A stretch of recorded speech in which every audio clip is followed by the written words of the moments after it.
Hi, I'm Anderson Brown.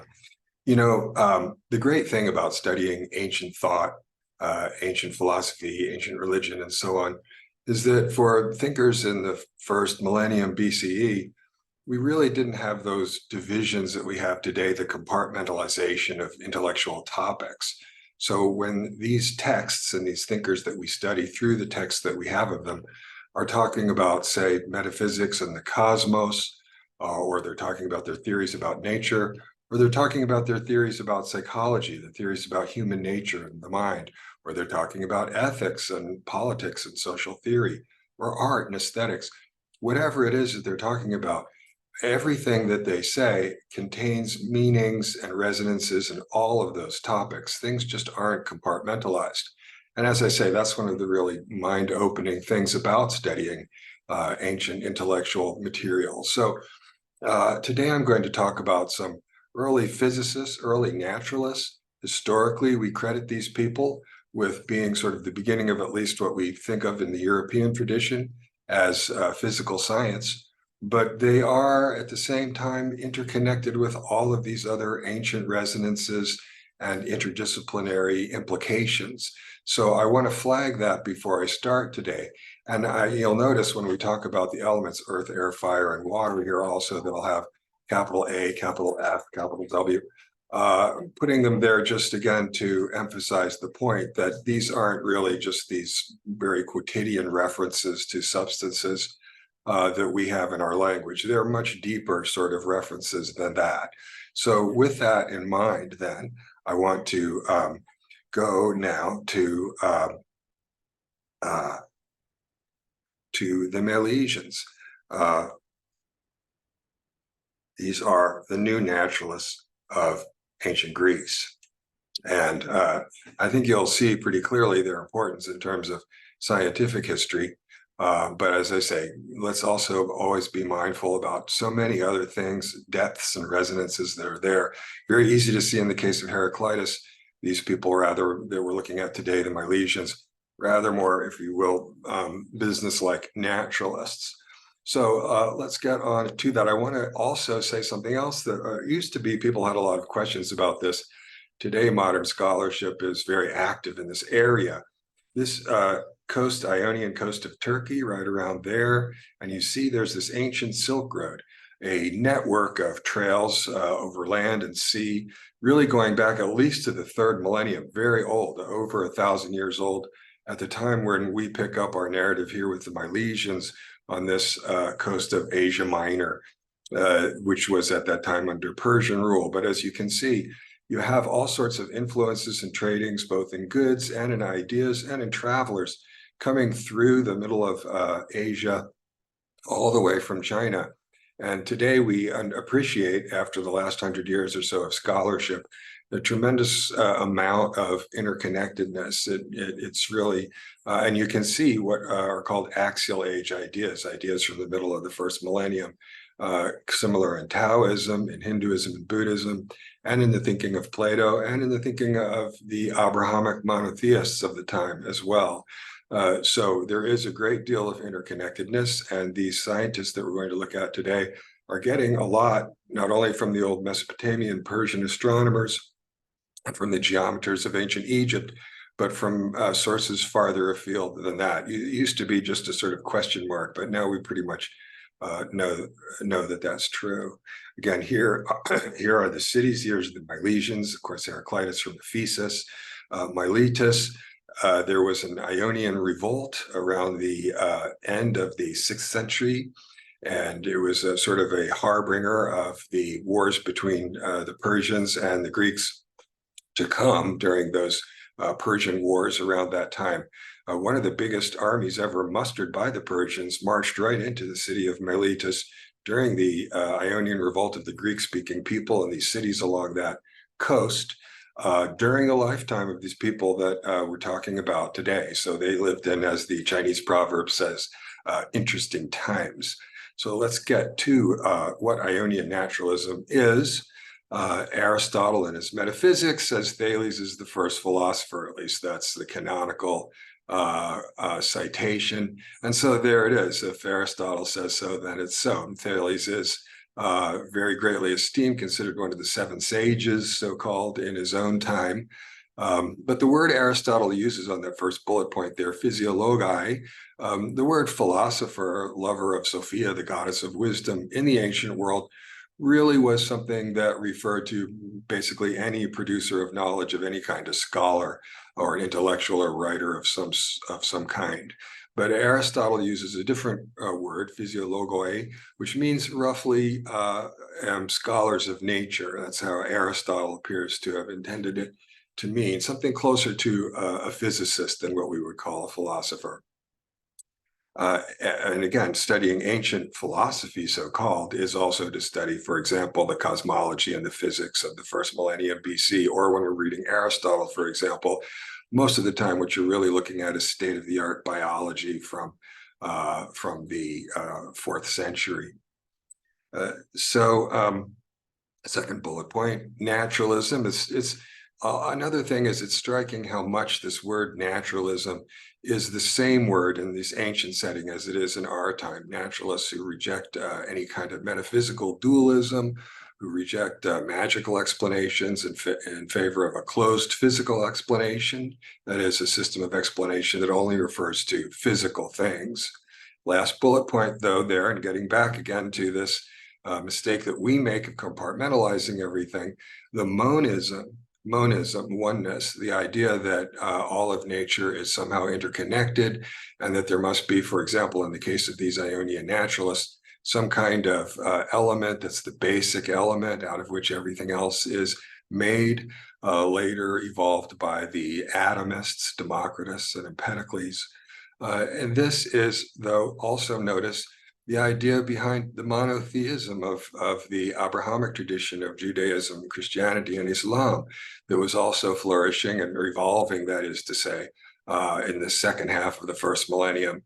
These ideas, as I say, are recognizably similar to ideas that we get, for example, in the Buddhist metaphysics, but also in Taoist cosmology, which also talks about the many spinning off from the one.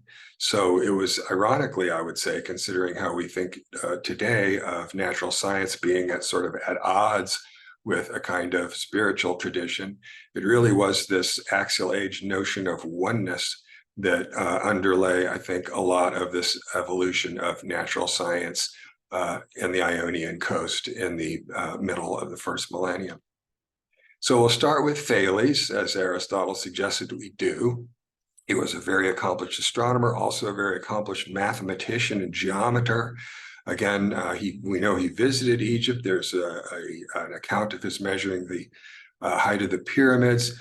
He would also calculate the distances of ships at sea. And of course, this is something coming from naked eye astronomy, where if you take a reading on a distant celestial object at one point and then wait for 6 months and the Earth is on the other side of the sun, you get the triangulation, and you can see the acuteness or obtuseness of the angle. And in this way, ancient astronomers did have some idea of which stars were closer and which ones were farther away, although, of course, they had no idea of the astronomical distances.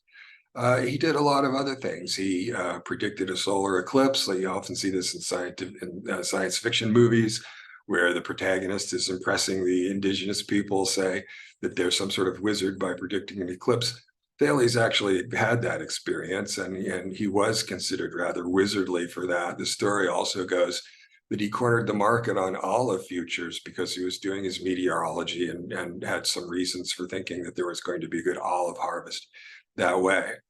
You often hear these crazy stories about these ancient thinkers. One about Thales is that he was so distracted looking up at the stars that he fell down into a well.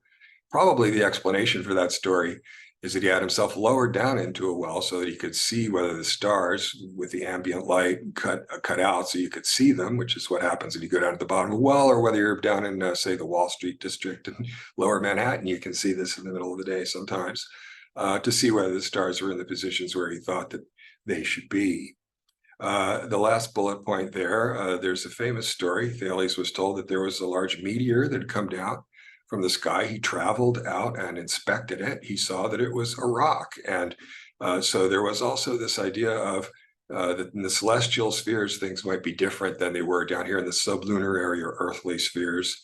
The reason that's scientifically significant really is, again, this idea of uniformity of nature. And as I mentioned there, in that he's very similar to Galileo, who with his observations with his telescope of, say, rough country on the edge of the moon, or the many objects in orbit around Jupiter, he also made the same point that it looked as if everywhere you look in the cosmos, you have a sort of uniformity of nature. Today, for example, with spectroscopy, we can see that hydrogen is the most common element in the visible universe, further confirming this idea.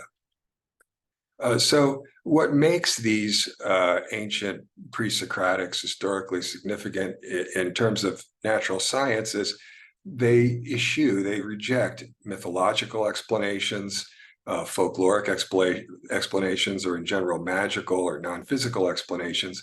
Thales is a good example of someone who he has a theory that he's proposing, but then he also offers evidence. He offers evidence that we would consider scientific evidence, that is observable evidence, evidence that anyone can see, anyone can look at. Again, as I say on that first bullet point, you see earth, air, fire, and water. I put caps on those words just to emphasize that they have much broader and deeper resonance than our quotidian use of those words today. Thales is, as I say to my students sometimes, the water guy. That is, he's the one who thinks that water is the most common element. Again, this notion of oneness, and then the idea that there must be some element that all of the other compounds and elements have in common. And this was sort of one of the focuses. That and change, what's the mechanism of change? Why is change occurring? That's sort of the way that ancient cosmology and physics is framed, all the way through Aristotle, who in his physics is, again, still asking, just as Heraclitus asked before, why is it that there's change in energy in the system? So just giving some of Thales' reasons then to show him as a working physicist, someone who's giving evidence, observable evidence, as support for his theoretical claims. You can do this in the classroom, ask people, why would someone think water? Again, third bullet point, tasteless and odorless, takes the shape of any space it's contained. Very significantly, water can be a solid, a gas, or a liquid. It condenses out of air, evaporates into air. Anaximenes, who thought air was closer to the most common element, would argue in reverse with the same evidence, notice. And Thales' cosmology thought that the world was surrounded by water, because the observable world, after all, looked like it was surrounded by water. And he didn't have then that distinction between the observable earthly space and outer space. He thought that the world was floating on water. He thought, for example, that earthquakes were, and after all, earthquakes are waves of energy. And Thales thought that this was caused by the water underneath the earth, waves of the water. That was his theory of earthquakes. So the reason for giving that slide then is just, again, to show that he very much has a scientific method. He has a theory, but his theory is backed up and argued for with observable things. Then we get Anaximander, another prominently an astronomer, astronomy being one of the sort of first sciences of this time, just as it was back in this later on in the 17th century. He also was well-known, well-traveled. He introduced the gnomon, that is the shadow-casting sundial, which came from Asian sources and Egyptian sources. He also is credited in the tradition as being the first European cartographer to make a map of the world. European, we sort of appropriate these ancient Greeks as the avatars of the beginning of Europe for their geographical location, mostly, I guess, at the end of the Mediterranean. The second bullet point, Anaximander thought, he saw the stars moving around Polaris. The stars are circling around Polaris like a giant disco ball. And so it had always been a problem with what's going on with the sun and the other celestial objects when they go down below the horizon in the evening and come back up above the horizon in the morning. Thales, based on this observation that the celestial objects seemed to be moving in circles, then assumed that they were going underneath the Earth. He thought that he had a cylindrical notion of the shape of the Earth. That's rather complex. I'll just mention it.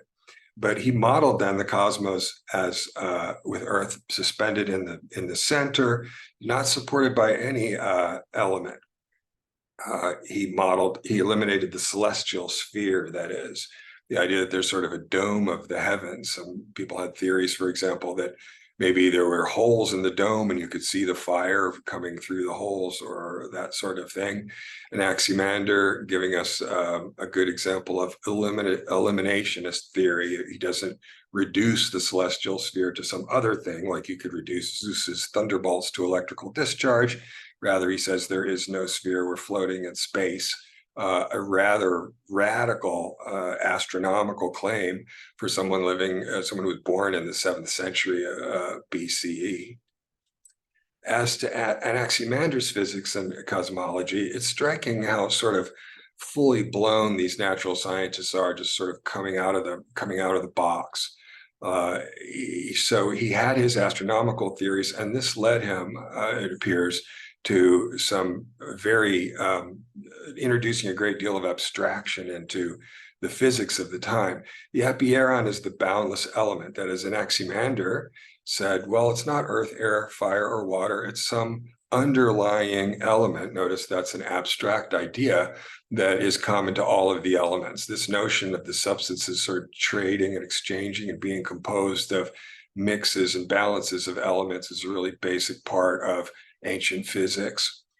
So when he says boundless, I mean, when we hear the word boundless today, we think boundless in space, maybe boundless in time, but boundless also in a way that we also encounter in Asian philosophy of the time, boundless in the sense that an ordinary physical object has its own boundaries, its surface, such that it's distinguished from everything else, but the epeiron wasn't like that.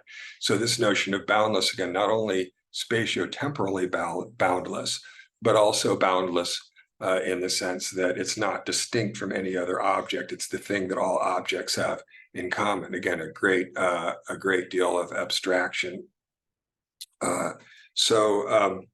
The universal sense of the concept led to the model that it was infinite. Perhaps it's not easy to understand what their attitudes towards spatio-temporal infinity might be or might not be. Again, it's the universality rather than the infinity, really, that's the boundless, the sense of their concept of boundless. Okay. Then Anaximenes, the last of the three scientists that we're going to look at. Again, he sort of thought that it was air. Really, he had, again, a more subtler notion of the ether, the thing that fills all of space. It was discussed for many, many centuries after this still, whether or not actual vacuums existed in nature. Newton, of course, figured out that if he had a very low factor of friction in his models of celestial orbits, that it worked, and he took that as evidence that space was a vacuum. Anaximenes and these ancient thinkers discounted the idea that there were vacuums in nature. Just didn't seem like it made any sense. It was like saying there was no space between things. So again, he thought that there was something that filled all spaces. And remember, in ancient philosophy, again, harking to, for example, Asian philosophy, the breath coming in and out of the body is sort of the life spirit coming in and out of the body.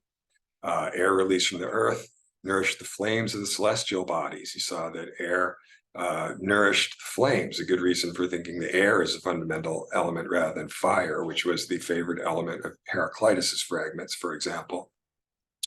Second bullet point, thing is sort of impressive. One of the things impressive about Anaximenes as a scientist, he's really got a pretty systematic notion of this, that air is the salient factor in the density of things, and it's changes in density that are really leading to changes in types and qualities of things, with condensation and rarefaction, the basic engine of all physical transformations. And in fact, Anaximenes invented an aerometer to measure the density of gases in a container.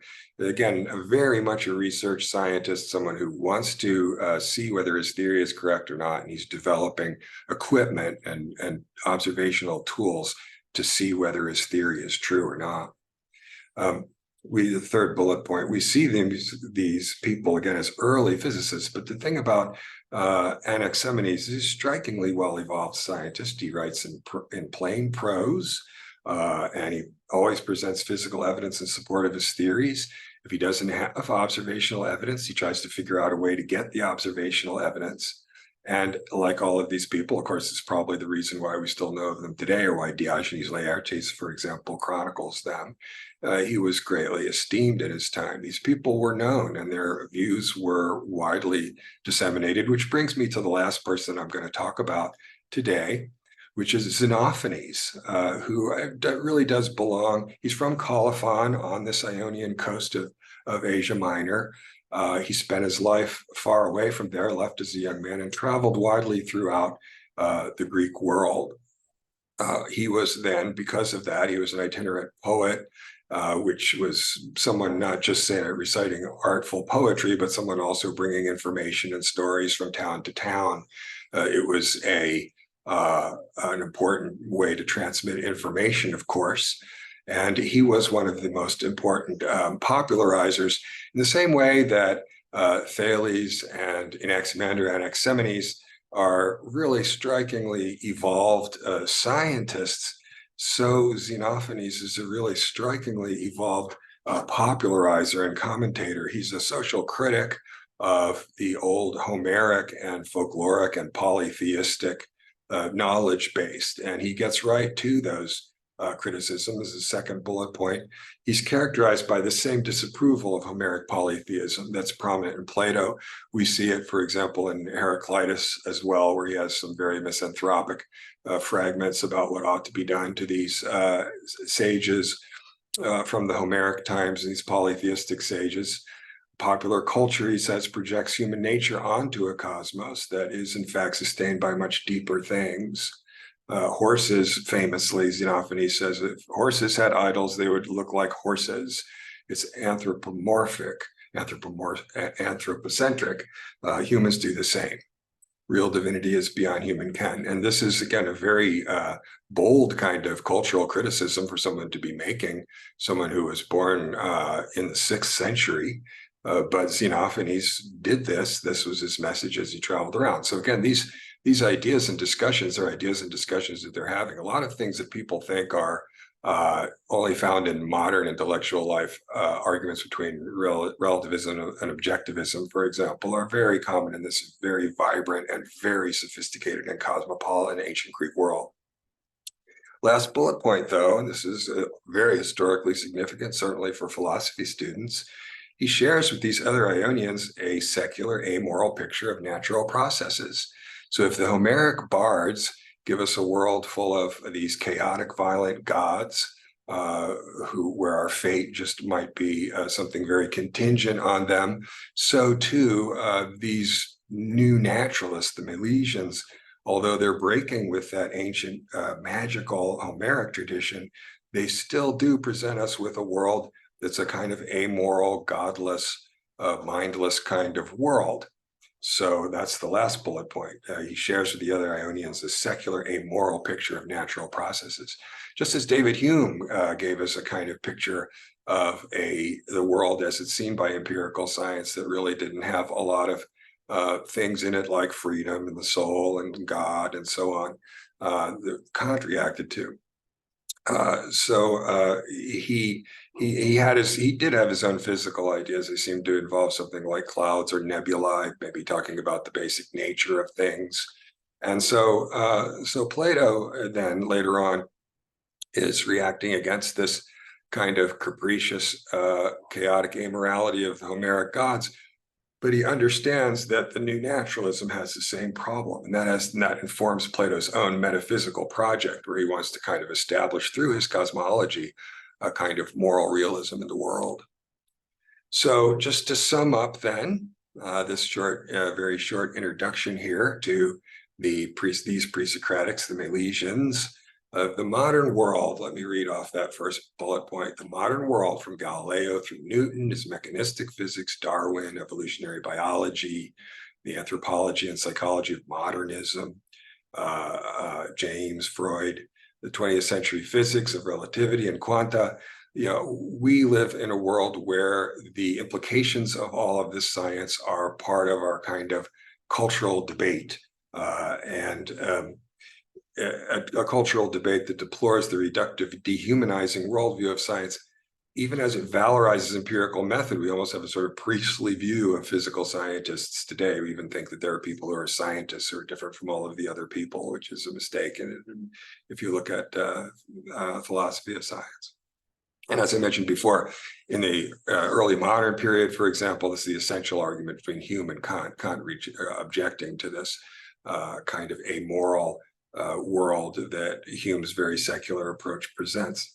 The same tension characterized intellectual life in the middle of the first millennium BCE. The Milesians and Heraclitus, and then onward to Anaxagoras, the Atomists, Democritus, Empedocles. And then you get from that a social theory, the theory of the sophists, Protagoras, the most often mentioned name in all of Plato's dialogues, Thrasymachus in the first book of the Republic, representation of a kind of sophist with this kind of relativistic attitude. And both Plato and Aristotle, the academics, are anti-reductivists, which is something also that's interesting. If we think of the ancient Greek philosophers as kind of authority figures in the Western canon, I think it's significant that both Plato and Aristotle develop anti-reductivist critiques of the scientific attitude. So that's part of the reason why I think these people are important. So again, just a very quick introduction to these Milesians. They're usually the first people that we encounter when we talk about the pre-Socratics. Of course, Socrates and Plato didn't know they were Socrates and Plato, and the pre-Socratics didn't know they were the pre-Socratics, but that's what we call them. And I think hopefully today can show you a little introduction there, both to why they're historically significant as natural scientists, but also then how they're very much involved in these kinds of cultural tensions that still very much characterize our world today. In a sense, there's nothing new under the sun, we might say. So, all right, I think that's good enough. The pre-Socratics are a wonderful topic, and I very much encourage you to explore them further on your own. There's a lot more material about them in various sites and books, of course, that you can read. But I do thank you for your attention, and so I will leave it at that. Thank you very much.